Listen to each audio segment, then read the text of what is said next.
अवघ्या 4 तासांच्या पावसानं मुंबई गोवा राष्ट्रीय महामार्गावरील कामाचा खरा चेहरा समोर आलाय। जून महिन्यात अपेक्षित असणारा पाऊस झाला नसतानाही या महामार्गावर जागोजागी मोठे खड्डे पडलेत। त्यामुळे आता प्रवाशांना यामुळे मोठा त्रास सहन करावा लागतोय। मुंबई गोवा राष्ट्रीय महामार्गावरील परिस्थितीचा आढावा घेतलाय आमचे प्रतिनिधी भारत गोरेगावकर यांनी।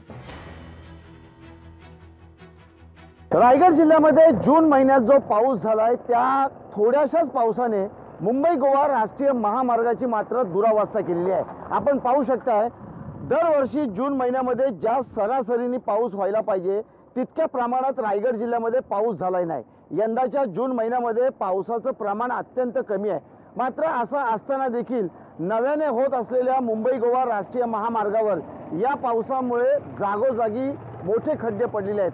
14 वर्ष आधीच मुंबई गोवा राष्ट्रीय महामार्गाच्या चौपदरीकरणाचं काम रखडलेलं आहे। या वर्षी पावसाळ्यात रस्ता अत्याधुनिक पद्धतीने बनवलेला असेल असा दावा सार्वजनिक बांधकाम विभागाने केला होता।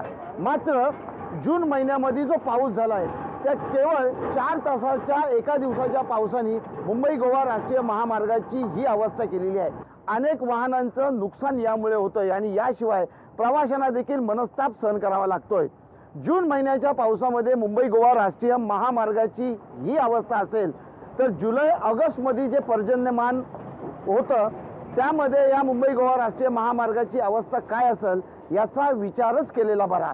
व्हिडिओ जर्नलिस्ट सुमित भागवत सह भारत गोरेगावकर, लोकशाही मराठी, रायगड। लोकशाही मराठी ऐका, पहा, जागरूक रहा।